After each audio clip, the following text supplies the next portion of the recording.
Well, when I was in this wormhole, right, you know, they say that it spaghettifies you, right, you know, and I was like, oh, you know, hopefully I'll make it, you know. Yeah. It squeezed me just a little smidgen. Yeah.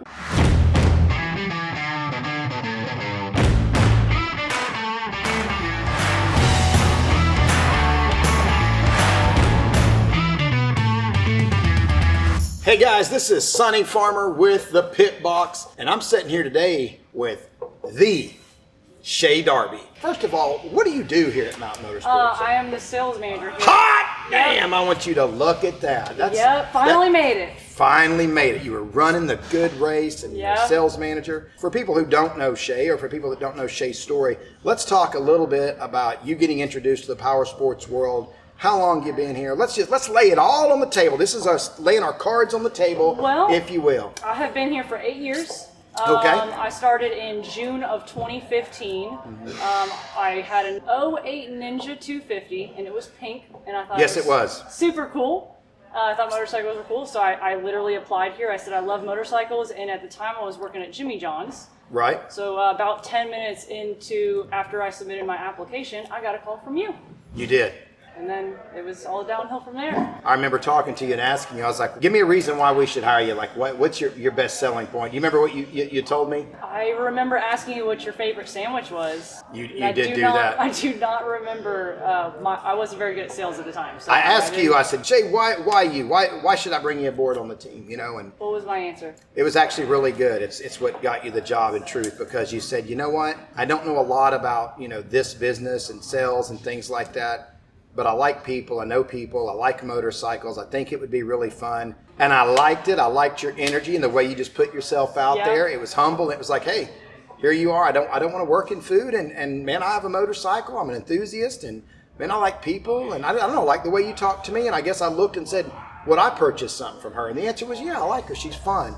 And so obviously that started a very long relationship with you and Mountain Motorsports, and I'm glad that I was there in the beginning and just watch you grow. It's amazing when you see what you've accomplished in that amount of time. What do you think's kept you with Mountain as long as you have been? You get to relay the passion to people of selling motorcycles. You're not selling a cell phone or a car. Right. You can, you know, make a decent living literally selling fun, and you get to have fun doing it. The team's always fun. Like, we have a good time here. But there are always customers that remind you why you do it too. You know, when they're so thankful for all the work you put in, and they're literally giving you hugs when they're loading up their machine, like, that is a really good reminder of why we still do this. It's just been real interesting watching you grow and mature, and just literally you grew up at Mountain Motorsports. Yep, I mean, no matter how you look at it. Fully bought in. I'm like raised in Mountain. I know. Now when we look at you, you're all grown and matured and learning and still learning it. Let's talk about that. So here's the deal. You've been around how many total years, you said? 8 years. 8 years, that's all. Yeah. Where do you see yourself in the next 2 years? What do you think in the next 2 years? So I realistically just became the sales manager only a few months ago. I was in finance for about 3 years. So I kind of feel like to really master your craft in a certain position here, you want to be in there a couple of years. So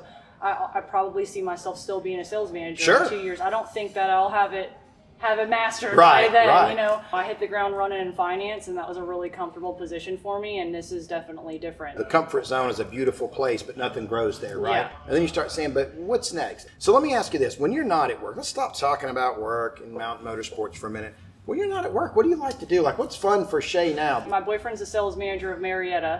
So we do really get into the power sports side of things. So we have, you know, he's got a motorcycle, I have a bike as well. So we have some jet skis, so we like going to the lake a lot. So you're really just hopping out there and getting immersed. You are immersing yourself within the power sports 100%. world. And I've had the benefit of knowing both you guys for several years and working with you, and just, again, you're seeing that maturity and, hey, we got this new house and, you know, all this kind of stuff. And that's a success story. That is, Shay, I'm not trying to be corny, that is the old American dream, 100%. is it not? Nope, we definitely don't take for granted where we came from. It is insane to see where we've come from making sandwiches and, you know, driving the HHR to having a Grand Cherokee SRT. The old her. I remember when you had the old HHR. Yep. That's cool. Outside of power sports, motorcycles, jet skis, and all that stuff, obviously you guys are into cars and things like that. Got a lot of hobbies. But what else do you like to do?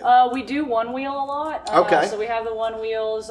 Floki, my dog, really likes to one wheel with us. We put our French Bulldog in a book bag, and we run my Great Dane around. A bag of bulldogs, if you will. You bag up the bulldog and grab what the else? We Floki. play a lot of video games. Do you? Definitely. You guys have always done that. Yeah, we're into video games. We're kind of nerdy when it comes to that. That's okay. It's cool. We have a whole setup. We go kayaking. We don't go nearly as often as we used to because we had a near-death experience in the Toccoa River. But we have gone. We've still conquered it since then. I had some really tough experiences in some rough waters myself one time. I'd bought one of these bath bombs and at Bath and Body Works, and I put it in there, and something that was in it turned my skin pink.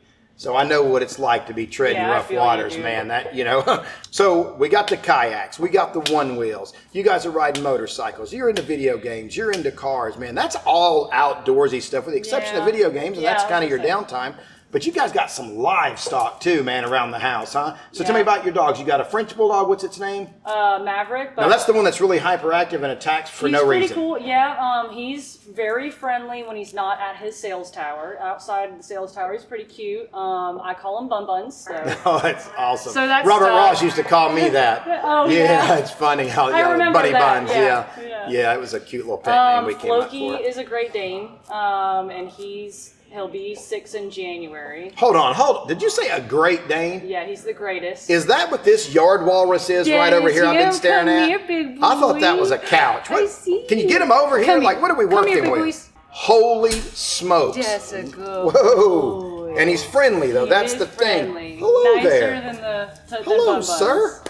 Look at that guy. Look at those paws. What does this guy weigh? The heaviest I've seen him was 177. And like when he stands up on the old hind legs, he'd be pretty tall. He's about 6 foot. Yeah. Wowzer, he's pretty man. big. This is like a full-grown adult, like that you guys. You ever just been watching TV or something? He comes bouncing up there and knocks the wind out of you. Your dinner's in the floor. And actually, he's a good boy. He knows not to get on the countertops, but he does sleep in the bed. He does. Hold on. Sleep in the bed. He does. Yeah. He needs his own room. He needs his own house. You guys need to rent him a condo or something. This guy's huge. This guy's huge. At the bottom.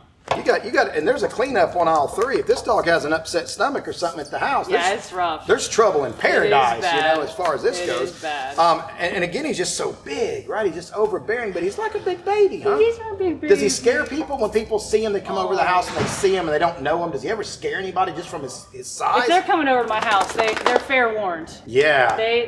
But he does startle some people in the showroom sometimes. His bark, I sometimes hear him with that. It's like real loud. deep and stuff like Unfortunately, he doesn't know the words speak, so he just does it kind of on his own. But if the mailman comes in, you'll get to see how loud he is. What an amazing animal. And he's real affectionate, like he's always coming up for the rubs. So you got this guy, and you got the little French bulldog, and then what else? We have a couple lizards. Didn't you have an orangutan at one time? A chinchilla?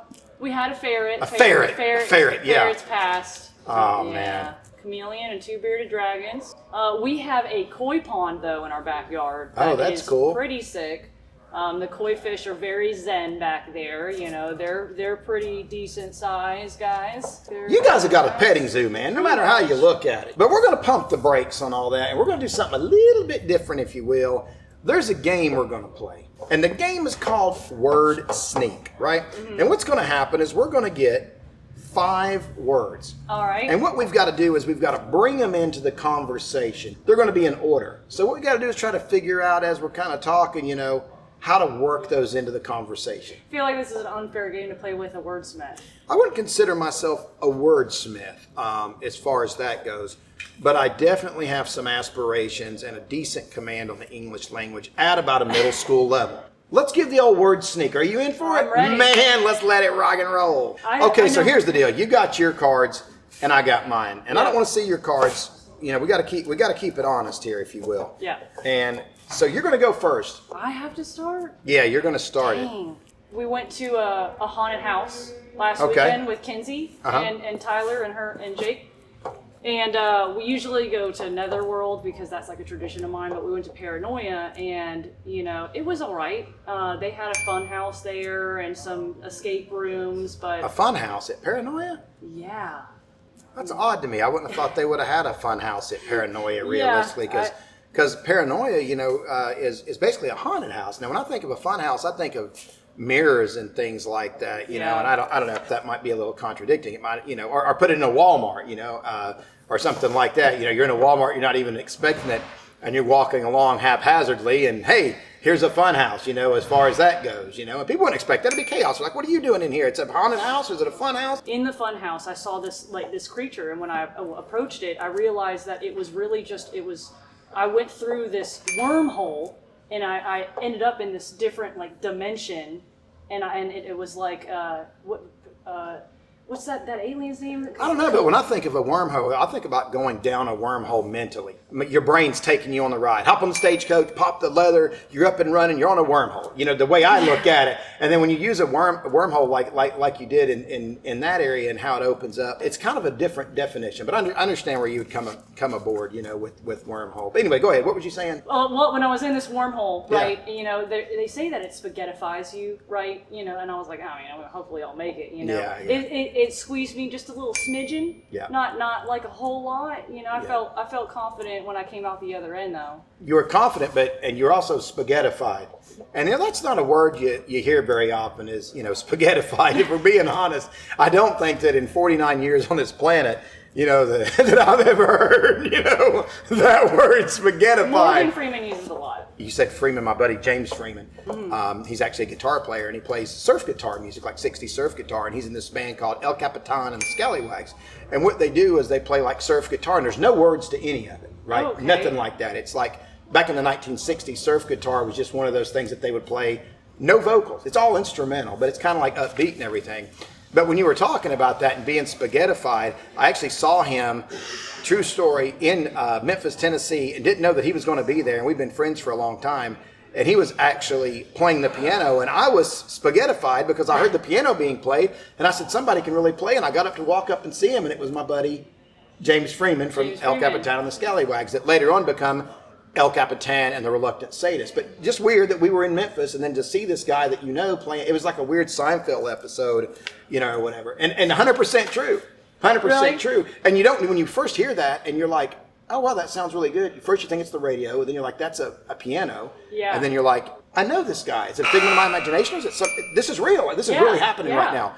And it was just crazy because when you see somebody that you don't expect to be there, it'd be like if you took a plane trip and you flew over to Europe and you met somebody, and then a buddy of yours, you know, just walks out and you're like, we're in Europe, what are you doing here? It seems so out of place. Yeah. So I definitely can understand that. But anyway, you keep talking about piano, and it just, you know, it reminds me of that one time I was an intern with Elton John, and he taught me how to play Piano Man.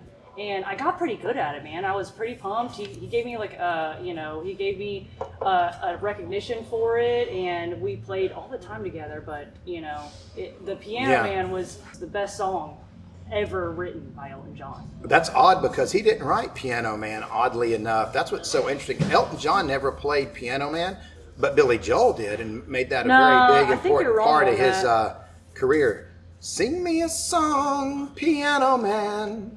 Yeah, absolutely. Well, Shay, look, you know what? We've wasted a lot of time here. And I know that you're getting to a point where we're running out of things to talk about. Yeah, I have a trip planned to the Siesta Keys that I got to get to. The Siesta Keys. The Siesta Keys. Yeah, I'm not familiar with the Siesta Keys as far as that goes. What are they known for? Where's that at? I don't know. My sister-in-law has a 30th birthday that she wanted to celebrate, and she said that's where we were going. So in the Siesta Keys. Yep. Where's that? You don't know where it's at, but yet you have plans to go there. Nope. I just am along for the ride. That's really hard to believe, Shay. You don't even know where it's at. When's the trip? It's next September. Oh, okay. Planning a year ahead will give you plenty of time to figure out where it's at. Shay, this has been a wild ride. I got to be honest with you. And I have thoroughly enjoyed having you on the Pit Box. And I'm so proud of you. And I mean that in the most serious way. Just to see where you're at. You have blossomed and grown. And I look forward to seeing what the next step is. And thank you for being on the Pit Box. Thank you for having me.